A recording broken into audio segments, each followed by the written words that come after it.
തൊഴിൽ തട്ടിപ്പ് കേസിലെ പ്രതിയായ കാർത്തിക പ്രദീപിനെ പറ്റി കൂടുതൽ വാർത്തകൾ വരുന്നു. കഴിഞ്ഞ ദിവസം north police station, Ernakulam north police സ്റ്റേഷനിലാണ് ഇവരെ അറസ്റ്റ് ചെയ്തത്. കുറച്ച് നാളുകളായി ഇവർ ഒളിവിലായിരുന്നു. ഇവർ പത്തനംതിട്ട സ്വദേശിയാണ്.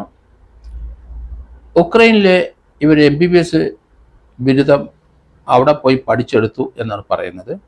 പല വിദേശ രാജ്യങ്ങളിൽ ഇവർ ജോലി ചെയ്തിട്ടുണ്ട്. ഇന്ത്യയിലെ ജോലി ചെയ്യണമെങ്കിൽ ഇവിടെ ഇൻറ്റേൺഷിപ്പ് ഉണ്ട്. ഇവിടെ 2 വർഷം ഇൻറ്റേൺഷിപ്പ് ചെയ്തെങ്കിൽ മാത്രമേ വിദേശ രാജ്യങ്ങളിൽ MBBS പാസ്സായ ആൾക്കാർക്ക് ഇന്ത്യയിലെ ഹോസ്പിറ്റലിൽ ജോലി ചെയ്യാൻ കഴിയുള്ളൂ. കാർത്തിക പ്രദീപിനെ കഴിഞ്ഞ ദിവസം എറണാകുളത്ത് അറസ്റ്റ് ചെയ്യാൻ കാരണം ഏകദേശം 5.5 ലക്ഷത്തോളം രൂപ ഇവർ തൃശ്ശൂരിൽ നിന്ന് ഒരു പെൺകുട്ടിയുടെ നിന്ന് വാങ്ങിച്ചു. വിദേശത്ത് UK-യിലെ ജോലി തരപ്പെടുത്താം, അവിടെ സോഷ്യൽ വർക്കറായിട്ട് ഇവർക്ക് ജോലി കൊടുക്കാം എന്ന് പറഞ്ഞിട്ടാണ് അവരെ ഏകദേശം 5.5 ലക്ഷം രൂപ ഇവർ വാങ്ങിയത്. അത് ഇവരെ അക്കൗണ്ടിൽ കൂടെയാണ്. അത് പണം കൊടുത്തതിന് എവിഡൻസ് ഉണ്ട്. ഇവരൊരു കമ്പനി എറണാകുളത്ത് രൂപീകരിച്ചിട്ടുണ്ട്. വിദേശ രാജ്യങ്ങളിൽ ജോലി വാങ്ങിച്ചു കൊടുക്കാം എന്നുള്ള രീതിയിൽ അവിടെ ഒരു കൺസൾട്ടൻസി സർവീസ് ഉണ്ട്. പുല്ലേപ്പടിയിലെ take off overseas education consultancy എന്ന സ്ഥാപനമാണ് ഇവർ നടത്തുന്നത്. അങ്ങനെയാണ് തൃശ്ശൂർ സ്വദേശി അവിടെ വന്ന് ഇവർക്ക് പണം കൊടുത്തത്. ബാങ്ക് അക്കൗണ്ടും ഉണ്ട്, ഓൺലൈൻ UPI അക്കൗണ്ടും ഉണ്ട് ഇവർക്ക്. ഏതായാലും 5.5 ലക്ഷം രൂപ പണം കൊടുത്തതിന് തെളിവുകളും ഉണ്ട്. പക്ഷേ ഇവർ മാറി നടന്നു. ഇവർക്ക് കാപ്പ പ്രതികളുമായിട്ട് ബന്ധമുണ്ടെന്നും പണം ചോദിക്കുന്നവരെ അവരെ ഉപയോഗിച്ച് ഭീഷണിപ്പെടുത്തുന്നു എന്ന് ഇപ്പം പോലീസിന് തെളിവുകൾ ലഭിച്ചിട്ടുണ്ട്. എറണാകുളത്തെ നോർത്ത് പോലീസിൻ്റെ അന്വേഷണത്തിൽ കഴിഞ്ഞ ദിവസം ഇവരെ അറസ്റ്റ് ചെയ്തു, റിമാൻഡ് ചെയ്യുകയും ചെയ്തു. എറണാകുളം മുല്ലപ്പടിയിലെ ഓഫീസിൽ പല ആൾക്കാരും വന്നു പോകുന്നുണ്ട്. പല സ്ഥലത്തും പത്തനംതിട്ടയും തൃശ്ശൂരും എറണാകുളത്തും കോഴിക്കോടൊക്കെ ഇവർക്കെതിരായിട്ട് പരാതി കൊടുത്തിട്ടുണ്ട് എന്നാണ് മനസ്സിലാകുന്നത്. 2024 ഓഗസ്റ്റ് 26 മുതൽ ഡിസംബർ വരെയുള്ള കാലഘട്ടത്തിലാണ് 5.5 ലക്ഷത്തോളം രൂപ തൃശ്ശൂരുകാർ ഇവർക്ക് കൊടുത്തത്.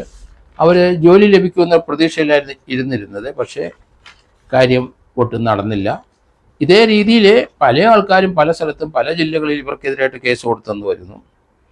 പക്ഷേ ഇൻസ്റ്റഗ്രാമിൽ കാർത്തിക പ്രദീപിൻ്റെ സ്ഥിരം സാന്നിധ്യമുണ്ട്.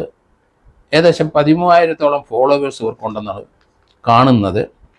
മിക്ക ദിവസവും ഇവർ ഇൻസ്റ്റഗ്രാമിൽ പ്രത്യക്ഷപ്പെടും. പുതിയ പുതിയ ചിത്രങ്ങൾ ഇവരുടെ പോസ്റ്റ് ചെയ്യും.